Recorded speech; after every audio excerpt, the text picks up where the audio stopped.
Okay. Okay. What we do today is probably the most important topic in the entire course. You can be guaranteed to see one problem, at least one problem like this on the final exam. I've scheduled for you for tomorrow a review at 12:30, an optional review. And I'll also record it if you couldn't make it. The exam will be on Wednesday, same rules as before. You know, I'll start it a couple of minutes earlier. It'll be posted under the course documents. We'll Zoom it. I'll give you the password to open it. It'll be under the course documents. You'll do a file. You'll send the file back to me in the usual way. Your last name, first name, a single PDF file. I will review the exam with you. I think I have when do I have that scheduled for? Was that Thursday?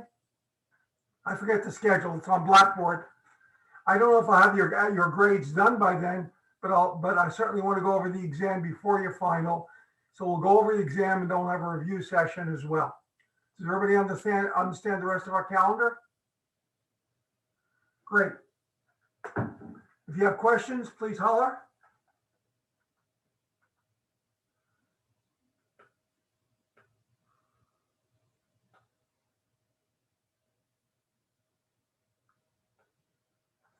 So today we're going to do the central limit theorem, which by far is the most important result probably in basic probability.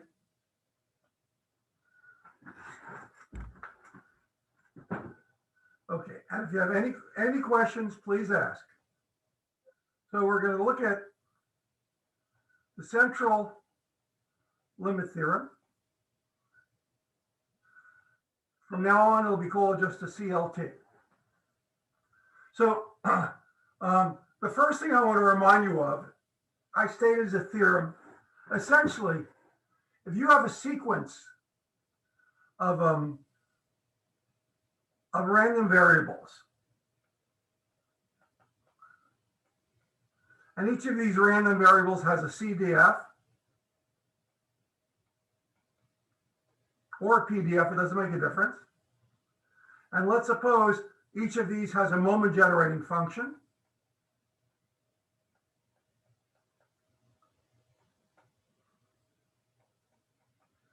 And let's suppose the limit of, as n gets larger, the moment generating function approaches m of t. That means the sequence of CDFs will approach f of t, which has this moment generating function. So what this really says is the moment generating function uniquely determines the distribution. So for example, we already know this. If I tell you, for example, the moment generating function is 2/3 e to the t plus 1/3 to the 10th, you should recognize that this is a binomial with parameter n equal to 10 and p, probability of success, equal to 2/3. So that's sort of a preliminary remark. Okay. The last time I considered the following. I said, let's suppose we have a sequence of identically distributed random variables. We have x1, x2, x of n, and so on. And let's suppose for each of these random variables, for every single one, and by the way, and they are independent. I forgot to say that. So I have a sequence of independent random variables, and each of them has the same mean, and each of them has the same variance.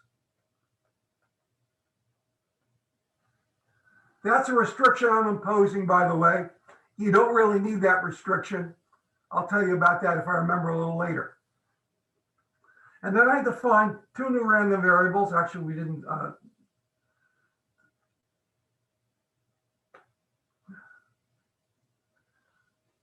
X1 up through xn, the sum of these n random variables. And the sample mean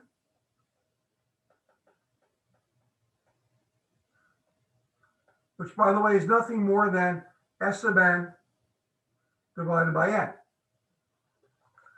And I wanted you to make the observations that E of S sub n would just be the sum of the expectations by linearity. And that just gives me n times mu. And similarly, V of S sub n, since they're independent, it's the sum of the variance, there are no covariance terms. And that's just n times sigma squared. Similarly, E of x bar, I can use the properties. I know x bar is S sub n divided by n. If I take out the 1 over S sub n, the 1 over n rather, I get n mu over n, which is mu.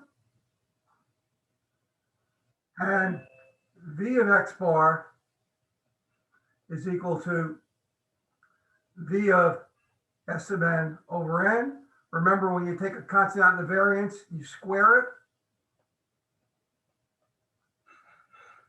So this gives me 1 over n squared times n sigma squared, which is sigma squared over n. So let me summarize. I found E of S sub n is equal to n times mu. V of S sub n is n times sigma squared. E of x bar is just mu, and V of x bar is sigma squared over n.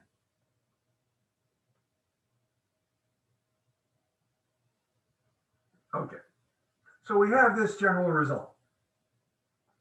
Now, I want to remind you to, we learned in one of the earlier sections in chapter 2, how to standardize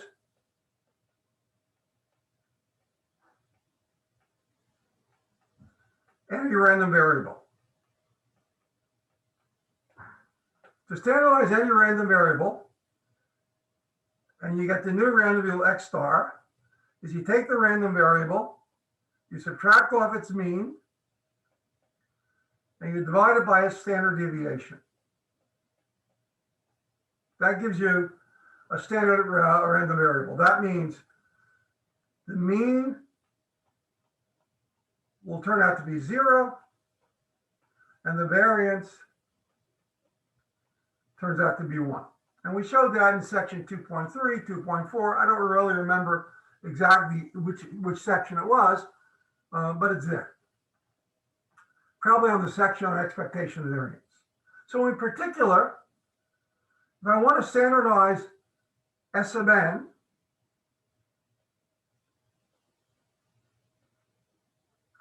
all I have to do is take S sub n, subtract off its mean,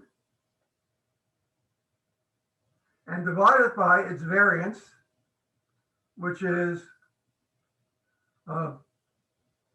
if I take the square root of its variance, I get the square root of n times sigma. Remember, here's the variance. I want to see where I am in the book. Similarly, if I want to standardize the standard mean, I take x bar, I subtract its mean, and I divide it by its standard deviation, which is sigma over the square root of n. Notice, again, here's the variance, so I take the square root of that, and that gave me sigma over the square root of n. Okay. So I have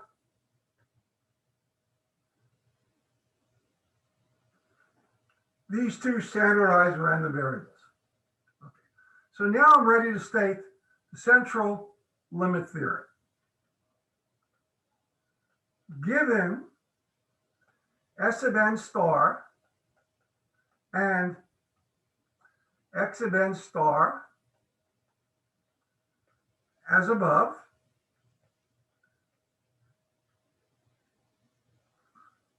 So let's understand what that means.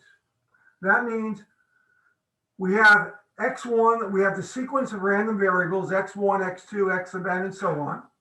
Each of those are independent random variables, and each of those random variables has the same mean and the same variance, or the same standard deviation.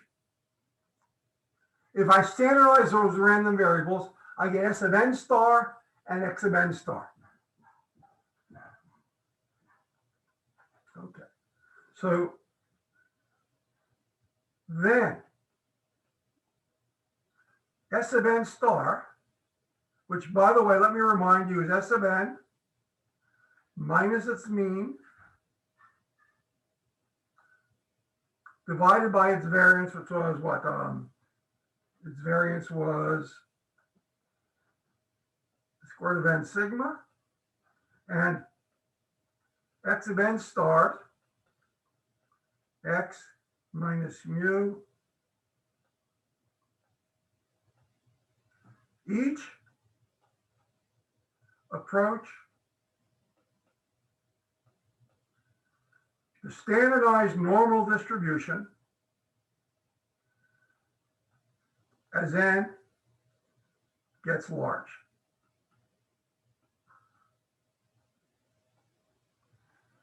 That's the central limit theorem. I say it a little differently here, but this is essentially it.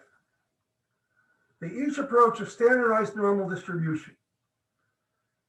I'll prove the theorem in a little while, but I want to illustrate it. It's so important. So let me just point out some examples where we could apply this, okay? So firstly, candidates. The binomial. Remember, if x is binomial with parameters n and p, that means x could be thought of as each of these as a Bernoulli trial, right? Where each of these are independent, and each of these has mean P, and each of these have variance P times Q. We already showed that for an indicator random variable. Therefore, E of x, we know, is n times P. V of x is n times P times Q. So that would mean if I standardize this random variable and divide it by its variance, by its, this will approach n of 0, 1. So I can, if n is sufficiently large, I can approximate a binomial by a standardized normal distribution. And we already saw that the binomial distribution can be approximated by a Poisson distribution. So that would mean for the Poisson, with parameter lambda, remember E of x for the Poisson is lambda, and V of x is lambda. So for a Poisson, all I have to do is look at x minus its mean divided by its standard deviation. This will also approach n of 0, 1.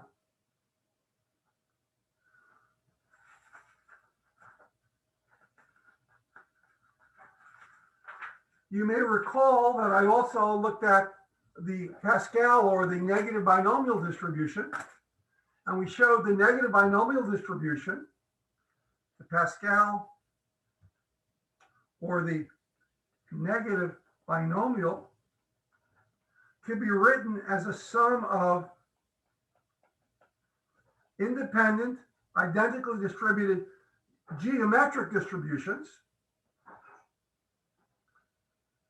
So then, and we showed for a Pascal distribution, E of x, I forgot what E of x turned out to be. E of x turned out to be, what was it? M divided by P.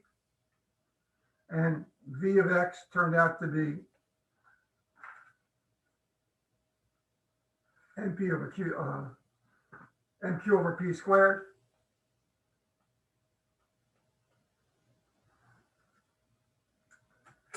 So then for Pascal, if I look at x minus its mean divided by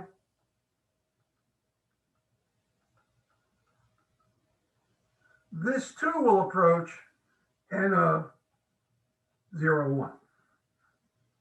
So what I'd like to do is I'd like to walk through a couple of examples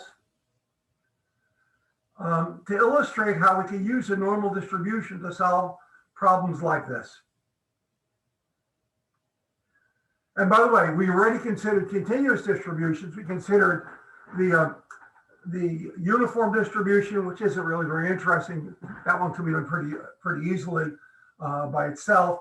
But we considered the exponential distribution. We considered the various ones. Okay, so I want to walk through a sequence of examples. Just some remarks.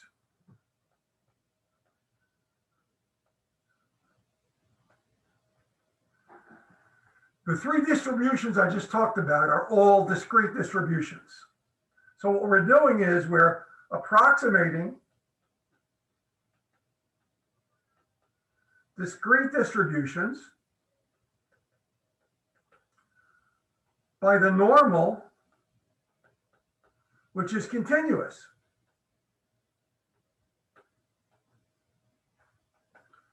So our objective is we want to reduce the error.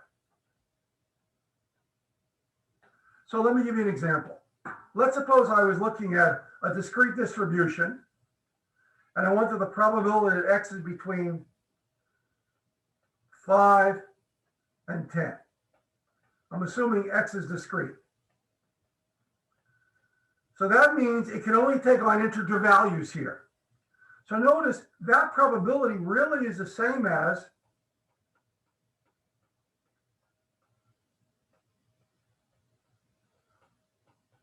since it can't take on a value of 4.5, the first integer value you can take on that's greater than 4.5 is 5.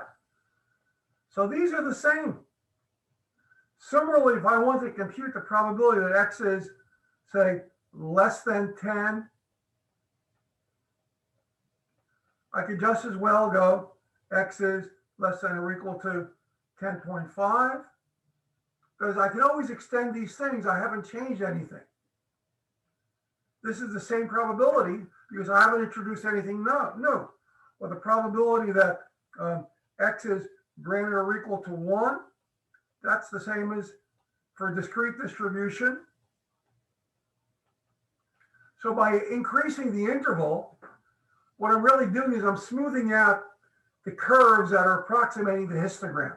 Remember, histograms are discrete and curves are continuous, so we're reducing the error. So let me walk through a couple of examples. The first couple I'll take directly from the text, and then I have a couple others I brought along here. Okay, so here's the first problem from the text, okay? A fair die is tossed 90 times.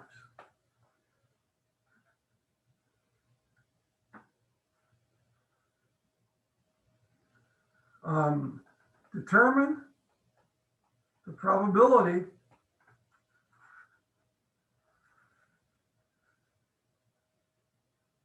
what's the probability we get between sum of 7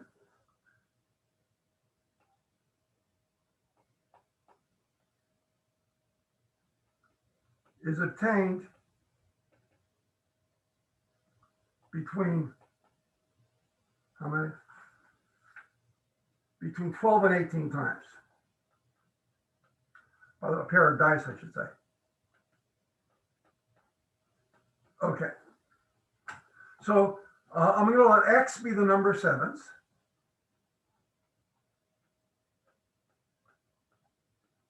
I know the number of times I'm doing this experiment is 90. And what's the probability of getting a sum of 7? 6 out of 36, correct? I can get a 1 6, I get a 2 5, I get a 3 4, a 4 3, a 5 2, a 6 1.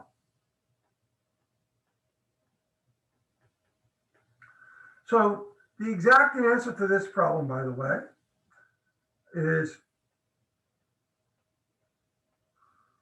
if I want to do it exactly, the exact answer would be the sum of how many? 90, choose k, 1 6 to the k, 5 6 to the 90 minus k, as k goes from 12 to 18. You'd have to add up those 7 terms. And I think I may actually do that in the text. I actually work it out to tell you the exact answer is, after a little bit of work, 6 7 8 5. Okay, so that's the exact answer. And I did this with a good calculator. Now, notice what I said about the continuity correction. This doesn't change anything. Okay. Now, observe the mean for binomial is n times p. N times p in this case is, this is 1 6. 1 6 of 90, which is what, that 15? And v of x is n times p times q, which is 15 times 5 6, or 75 over 6, or I can simplify that.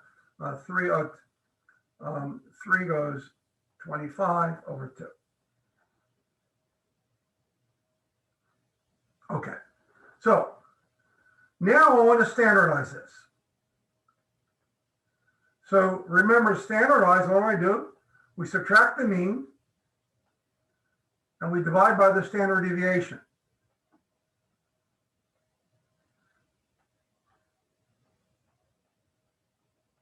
So we do this to everything.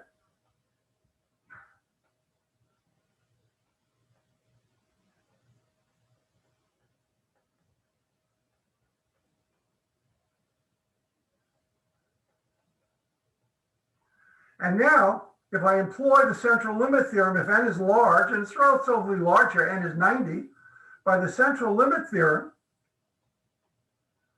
if I do these calculations, so you whip out a calculator now, you go 11.5 minus 15, divide that by the square root of whatever, we get the following. Minus 0.99. This becomes z. Remember, this approaches the normal distribution. So the normal distribution is z. And this is 0.99. Notice I always round off these numbers to 2 decimal places because I'm going to use the table. Okay, this becomes phi of 0.99. Actually, from minus 88 is phi of minus 0.99, which, by the way, is 2 times phi of 0.99 minus 1. I assume you all did the problems on the calculations. And if we work this out, I do more of the calculations right in the text, you get an answer of 6778. By the way, notice the exact answer is 6785. So the 2 decimal places, we get the correct result. By the way, if you didn't use the continuity correction and instead you did 12 up here and 18 up here, you get an answer that's worse. But notice how, by using the central limit theorem, the problem was pretty simple. I just had to essentially look up, well, I had to use the fact that phi of minus a is 1 minus phi of a. in doing this calculation, and then I had to look up one number in the table. Otherwise, if you had to do this calculation as I did it exactly up here, there were 7 calculations that one would have to do, and one would have to work out with factorials and do a lot of work. So the central limit theorem certainly made that problem much easier to do. Another example. I want to walk through some examples, and please, if you have questions, this is the time to ask them.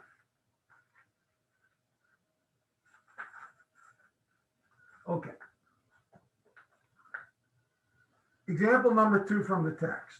So I'll just summarize the problem. The number of telephone calls made to a department during any hour is a Poisson random variable. Okay, so the number of calls in any hour is Poisson with mean equal to 50 calls per hour.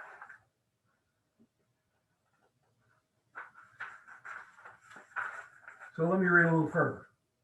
The office manager decides to record the number of incoming calls received during the next hour, and if the total is 60 or more, the manager will hire another assistant.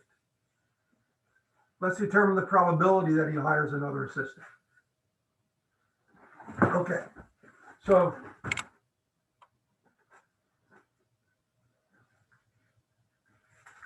okay, good. I'm going to let X equal to the number of calls in an hour. So let's recall for Poisson, E of X is lambda, which is 50, and that's equal to V of X. So let's just remember that fact. And the question is, what's the probability that X is greater than or equal to 60? That's what we want to find. Because if it's greater than or equal to 60, he's going to hire another assistant to help answer the phones. And now let's recall that this is a Poisson distribution.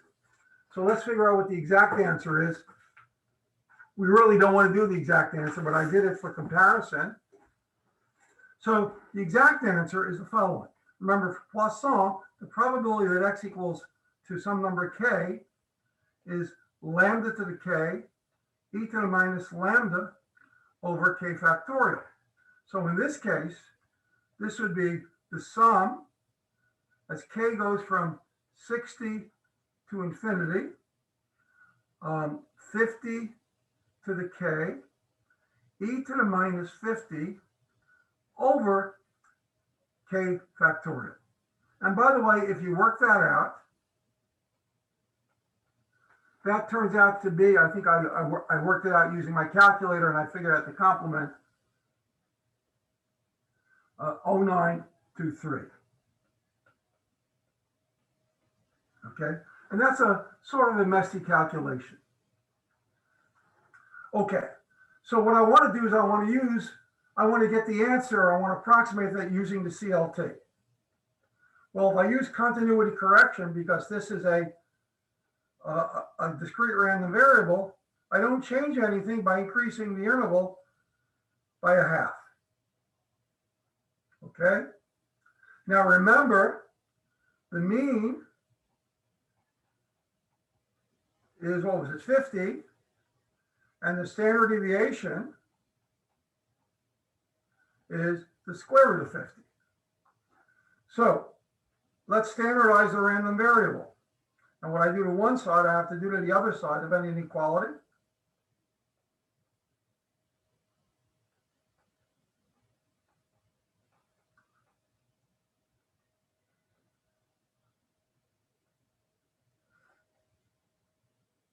And by the central limit theorem, if n is large, this becomes a standardized, the random variable becomes z. And if I do the calculation here, what do I get? This is two decimal places. Remember, we always do 2 decimal places because the table of normal distributions only has 2 decimal places. And of course, this is equal to 1 minus the probability that z is less than or equal to 1.34, or 1 minus phi of 1.34. If you look this up, what does that turn out to be? I didn't work, I don't give it. In any event, it turned out to be 0.0901. So notice to 2 decimal places, we get the exact answer. So that's a pretty good approximation. So the 2 examples I've done so far were examples of discrete random variables, and notice in each case, I use the continuity correction factor. They result in better answers, more accurate answers. And if you don't believe me, suppose you used 60 here. You'll see the answer is worse. You get an answer that's not as accurate. Okay. Now I'm going to do a continuous random variable. And when I do a continuous random variable, there is no continuity correction. We don't need it. So here's the example. Again, I'm doing an example from the text. I'll do some others in a minute. Okay. This is number 3. 20 numbers are selected at random from the interval between 1 and 5. Determine the probability their average is less than 3.5.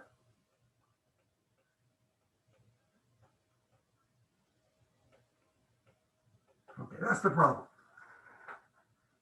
So let me remind you that this, firstly, okay, let's define, let x of I be the ith number selected. Notice each x of I is uniform on the interval from 1 to 5. So the mean on a uniform interval is the midpoint of the interval, which is 3, and the variance is the length of the interval, which is squared over 12 or 4/3, which I'll simplify when I use my calculator in a minute. Okay, now the average is the sum of all of these. How many were there? 20 numbers. And we know E of x bar was equal to what? E of x bar was just the mean. And what did V of x bar turn out to be? It turned out to be the variance divided by n, right?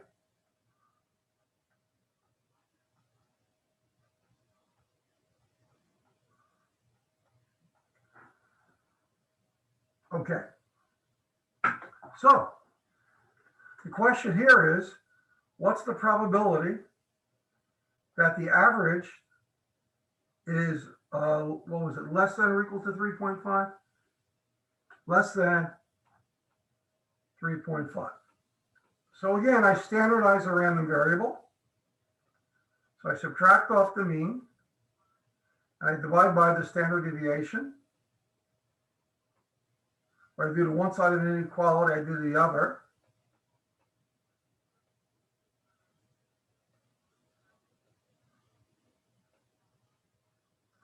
By the central limit theorem, this random variable becomes z, the standardized normal distribution. And this number to 2 decimal places turned out to be 1.94. So the answer to this problem is phi of 1.94. So you go to your table of normal distributions, you get an answer of 9738. So the probability that the average is less than 3.5 is a pretty simple problem. Happens about 97% of the time. Okay, where did I put my pieces of paper now?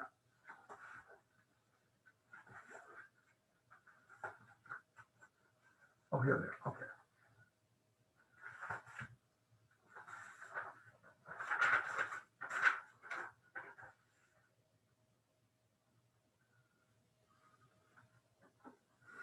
So here's another example, a variation.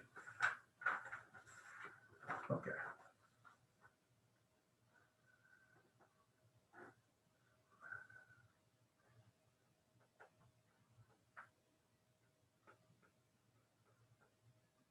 The optimal size of the freshman class at BB College, that could be Baruch if you like, is 2,000 students. Because that's a given.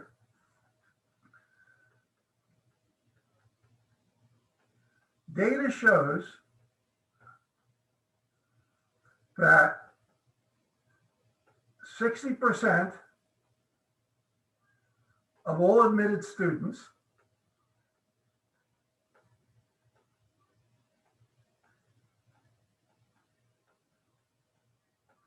actually attend the college. I'm making up these numbers. I don't know if they're real, by the way.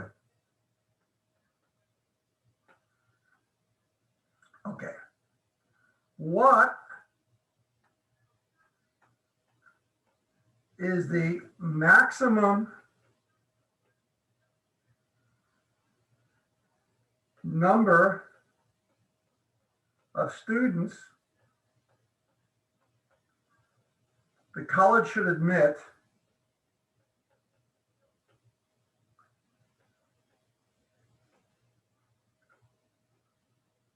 So the assumption, of course, is the college gets lots and lots and lots of applications. If the probability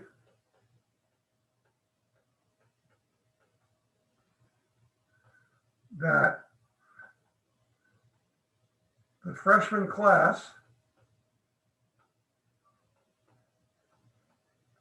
exceeds 2,000 is at most 5%. So you really want to keep the probability down low that they get too many students because they won't have enough space. There won't be enough classes to offer.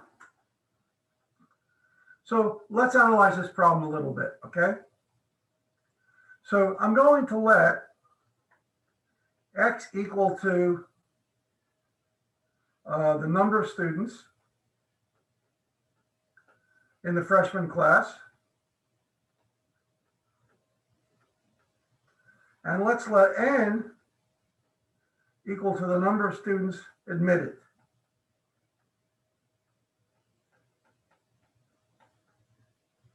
So the problem is to find N. Here's the problem. Such that the probability that X is greater than or equal to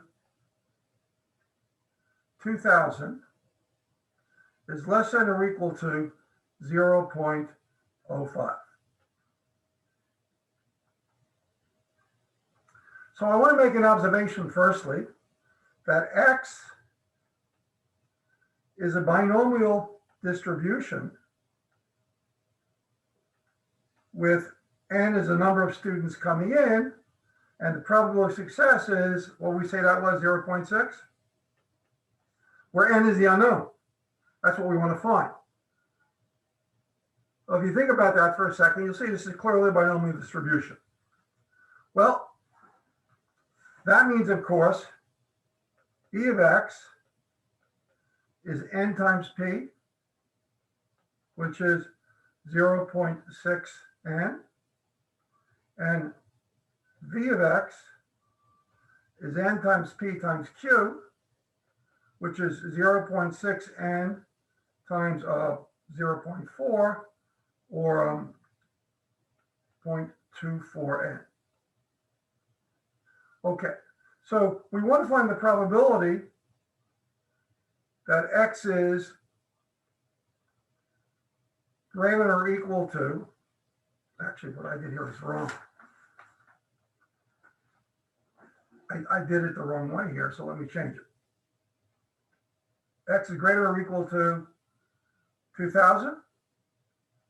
So what I ought to do, I'll have to whip out a calculator, is by continuity correction, I can make this 1,999.5, right? That's the continuity correction. I'm enlarging it a little bit. Well, let's standardize this now. X minus NP over the square root of 0.24 n. And we want this to be greater than or equal to 199.5 minus 0.6 n over the square root of 0.24 n. By the central limit theorem, this becomes z. So I get the probability that z is greater than or equal to 1999.5 minus 0.6 n over the square root of 0.24 n. And I want this to be, what do I want it to be at least? To be less than 0.05.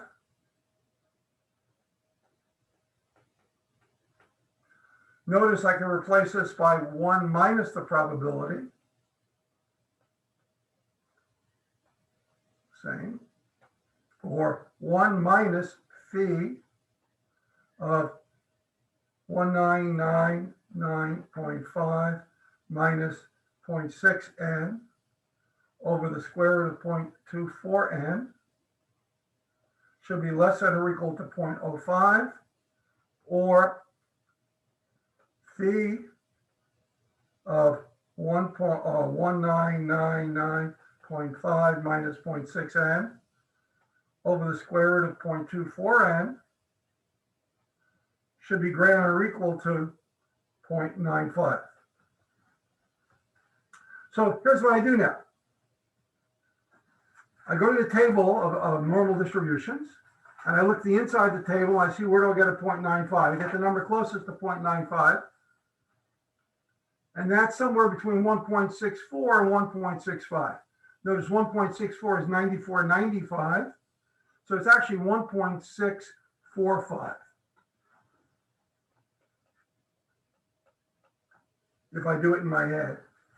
You could have either taken 1.64 or 1.65, it wouldn't make a difference. So that means in order to get this, I need to solve the problem 1999.5 minus 0.6 n over 0.24 n, the square root of that, is equal to 1.645. This is easy enough to solve. Let me just describe how to solve it. You would square both sides.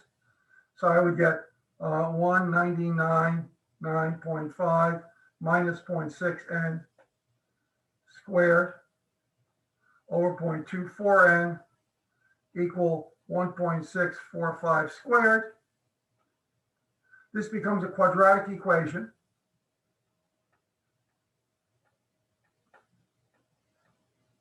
In n. And you find n, if you solve it, by the way, when I did it, I made a mistake. I did it for 2000.5. In any event, n is about, I don't want to spend time doing arithmetic now, is around 3,250 or 60. Somewhere in that range, I think. If you work it out, I'll redo it. I'll work it out. I'll send you the exact solution maybe later today.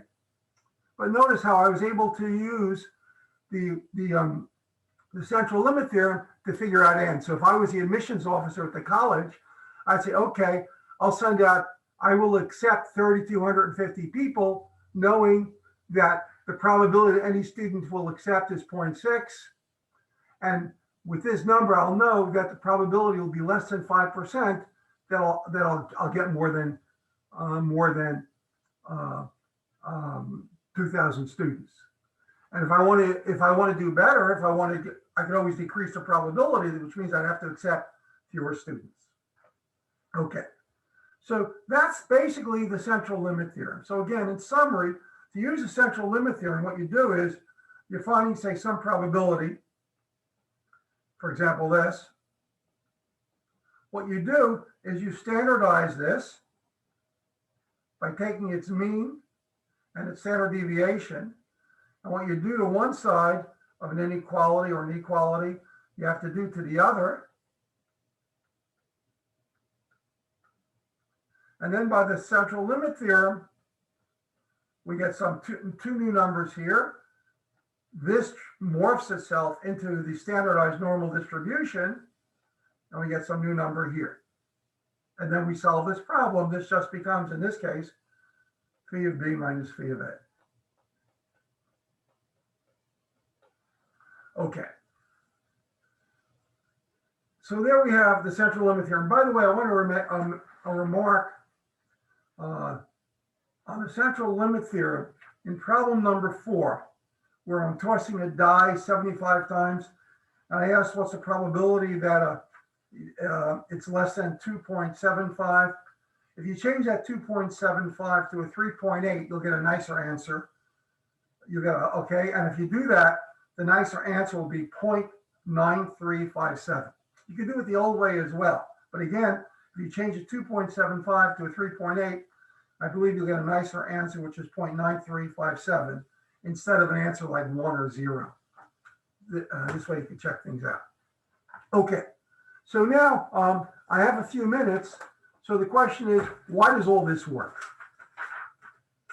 That is, how does the central limit theorem become true?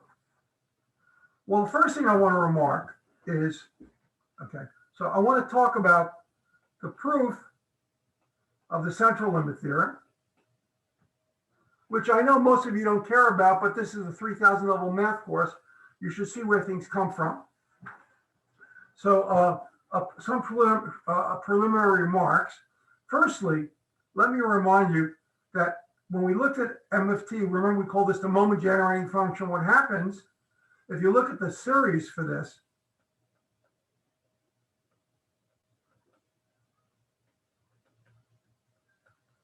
We get all the different moments. So in particular, suppose we have a standardized normal distribution, a standardized distribution. Then that means E of x star is 0, and sigma squared is equal to 1.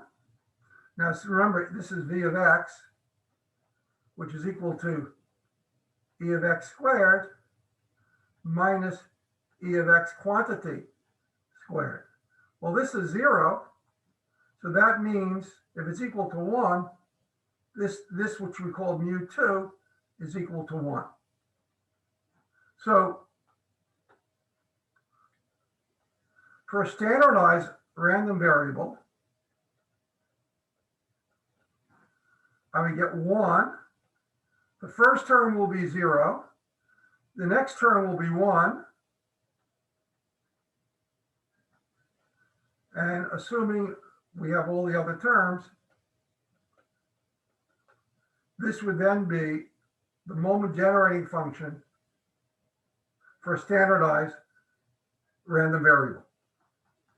The next thing, the theorem says that The first part of the theorem says if you look at S sub n and subtract off its mean,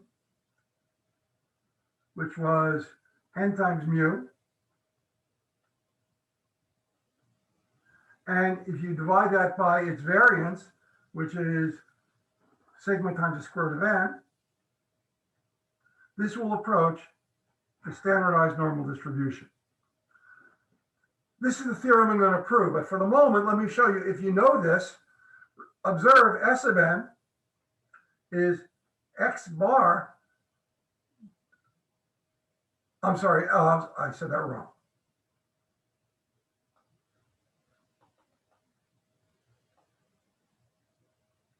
If you take S sub n and divide it by n, you get x bar, which says x bar is equal to times n is equal to S sub n. So suppose I replaced it just up above. So then I get n x bar minus, okay, I'm sorry, I made a mistake. So now suppose I look at the second part of the theorem. I'm assuming the first part is true. So the second part of the theorem says x bar minus mu over sigma over the square root of n. But now if we replace x bar by S sub n over n,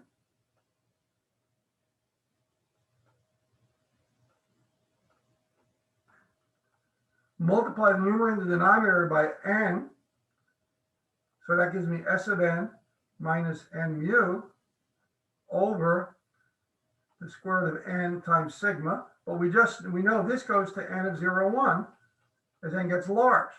So the point is, if this is true, then this has to be true. So all I have to do is prove the theorem for the case for S sub n. And then it's true automatically for x bar. Okay, so that's what I'm about to do. So first we consider a special case.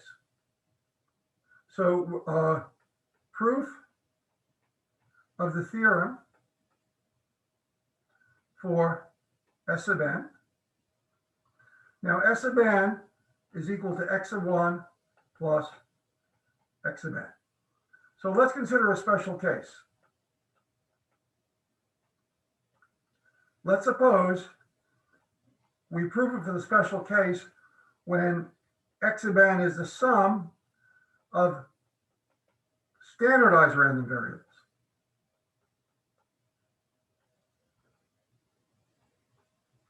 Then E of each of these is 0, and V of each of these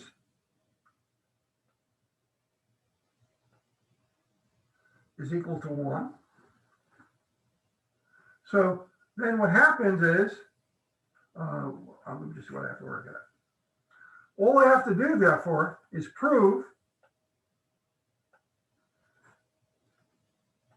S sub n star, which is S sub n minus 0, because remember the E of S sub n now will be 0, and sigma will turn out to be 1 for each of these over the square root of n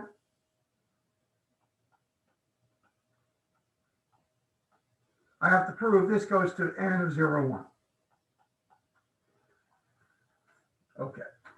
Well, make some observations. The moment generating function of S sub n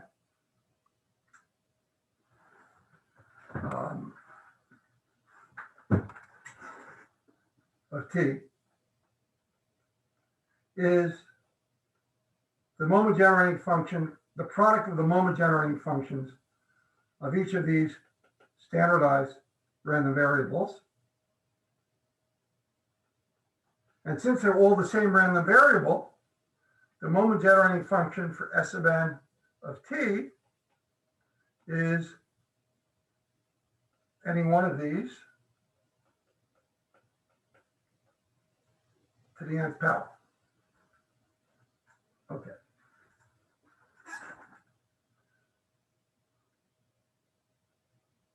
So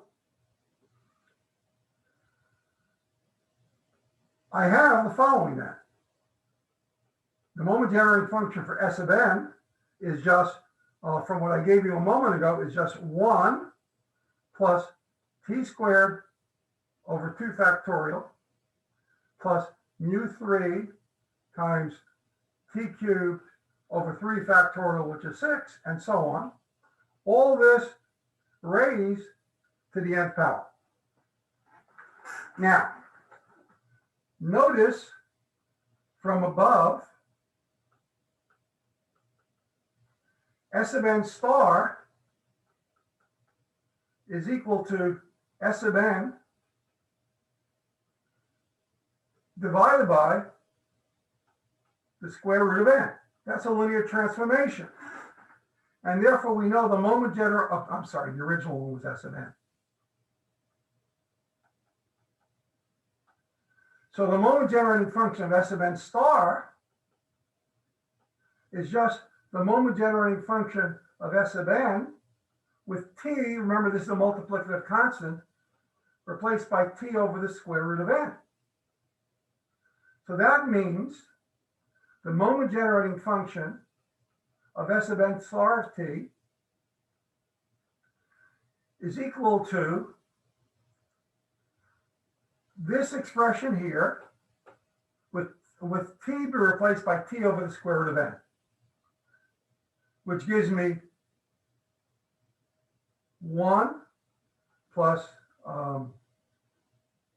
t squared over 2n plus mu 3 t cubed over 6n to the 3/2, and so on. All this raised to the nth power. Okay. Now, I need to remind you about something. I want you to remember that 1 plus u over n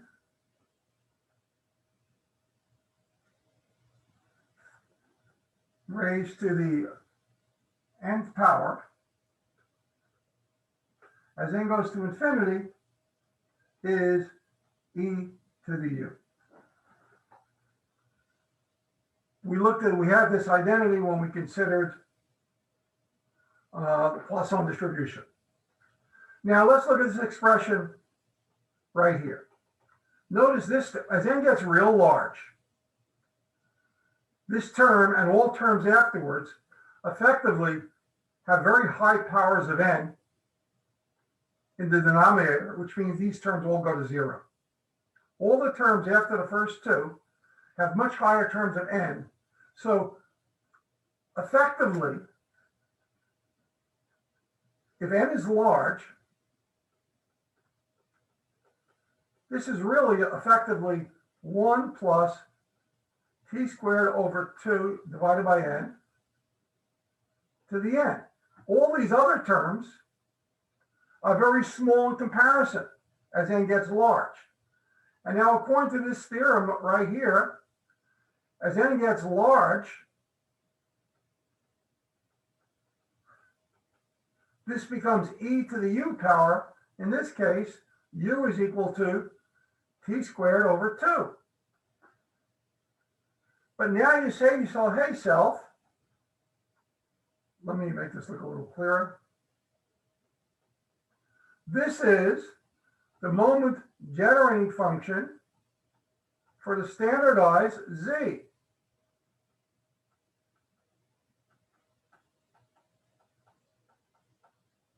So I just proved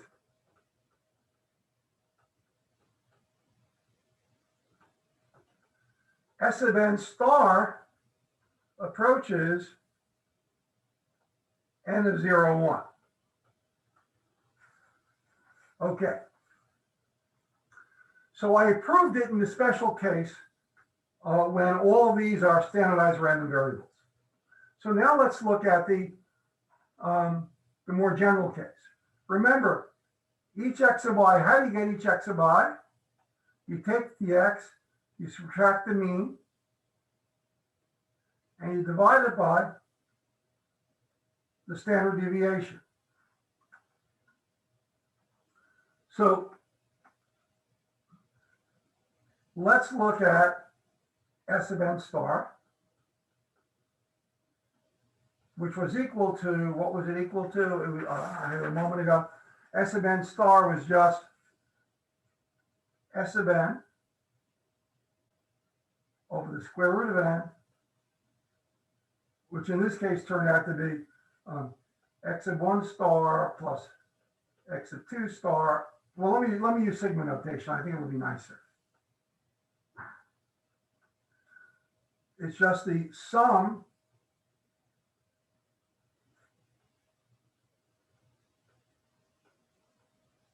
divided by the square root of n.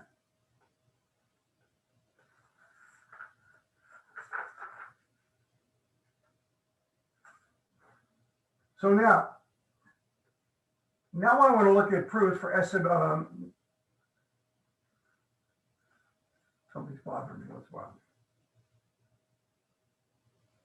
By the way, notice this says, by the way, if we solve for x of I is equal to sigma x of I star plus mu.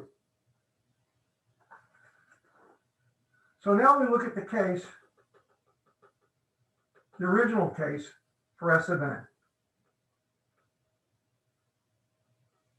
which was the summation of x of I minus n mu over the square root of n sigma. If I now replace x of I, what do I get? I get sigma x of I plus mu minus n mu over the square root of n sigma. Notice I goes from 1 to n, say. So what I get here is sigma, the square root of I equal 1 to n, x of I, plus I get this mu, n times, divided by the square root of n sigma. Notice these terms cancel. This term then cancels. And now I get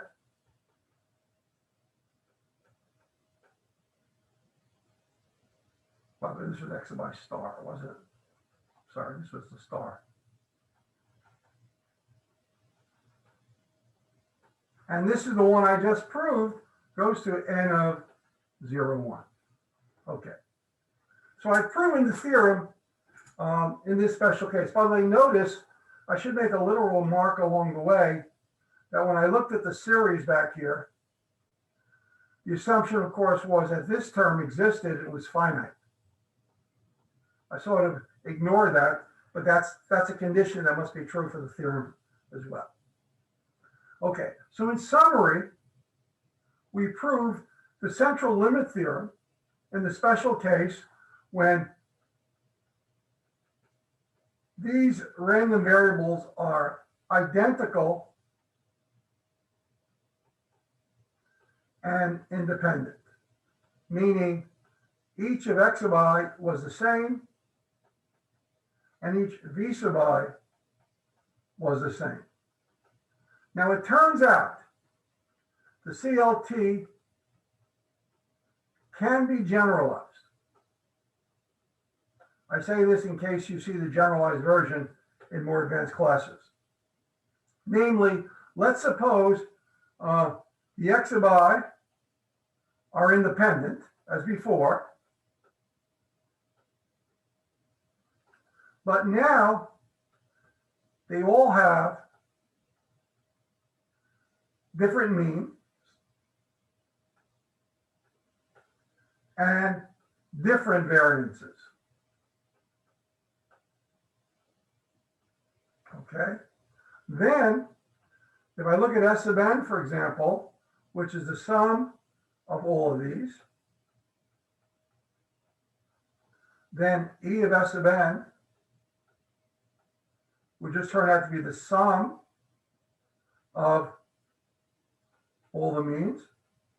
Notice when they're the same, you get the same number n times. And the variance would turn out to be the sum of their variances. And under some fairly general conditions, the central limit theorem will then say S of n, if we standardize it, which means we subtract this mean,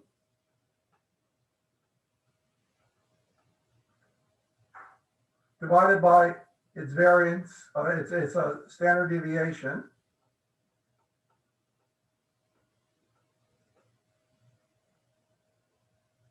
This will approach n of 0, 1 under some general conditions on the expectation. I won't go into those here.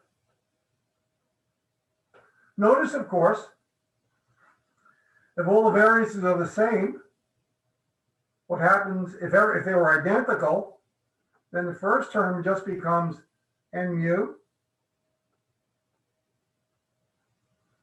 And this term just becomes sigma squared n times.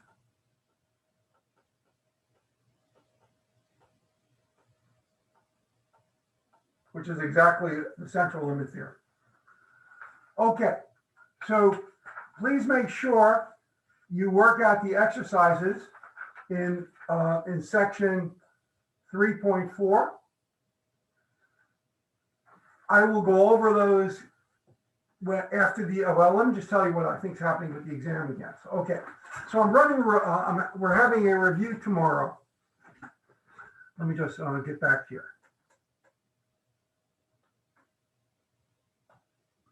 Okay, so tomorrow we're having a review. I think it's at 12:30 if I remember correctly. We'll look it up. You'll check it out, and I'll record that as well for those of you who can't show up. I'm giving you the exam on Wednesday.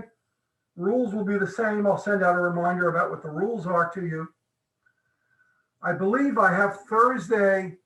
Let me go black to blackboard.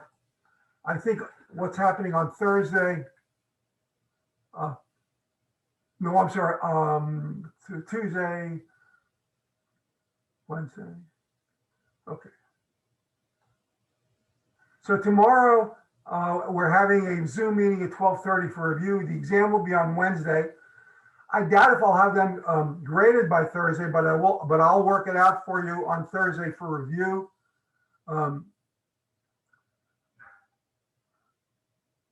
And then the following Monday is your final, Monday the 14th. So on Thursday, we'll go over other problems as well. And we're meeting, I believe, at 10:30 on Thursday. Okay. Anybody have any questions? So this is the last section that we're covering. Right. Okay. The course ends here. I would have liked to have done a little more, but that would have been too ambitious. And also in the section 3.2, I believe, the last couple of examples on the syllabus I gave you for homework, I didn't do mixed random variables. So I didn't include those in any of the solutions I did as well. That'll be in that 4120. They're not here. Anybody else have any other questions? So you'll come in tomorrow, I hope, with questions for the review. In the meantime, I'll work out some of the problems on the homework problems on the normal distribution, and I'll pass them out to you as well. So you'll have them for the review on Thursday. So make sure after the exam, you do the homework on the normal distribution. I'm sorry, on the central limit theorem. And I'll work out the problems on the central limit theorem for you as well. So you'll have them by Thursday. Anybody else have any other questions? Okay, folks. Good talking to you all. Who came in late? Anybody late for the attendance? Professor, I came late. 1 minute, please, Abdullah. Let me get my pencil.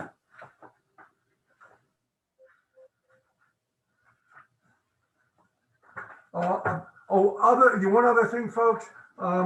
please do the student faculty evaluations. Okay. Anybody else late? Professor, I can. Samuel? Samuel, we missed you at the last class. Yeah, last class I wasn't able to make it. Yeah, you got a lot of absences, Samuel. That's not good. I know. Okay, so I'm just letting you know. I understand. I do get the recordings though, so Okay, but that's not Samuel. All right, fine. I'm sorry about that. That's okay. Anybody else? Anyone else late?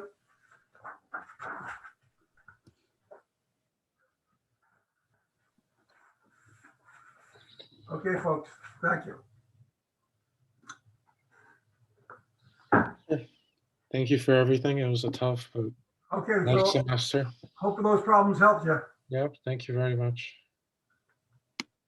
Have a good one. You too. Oh, first things first.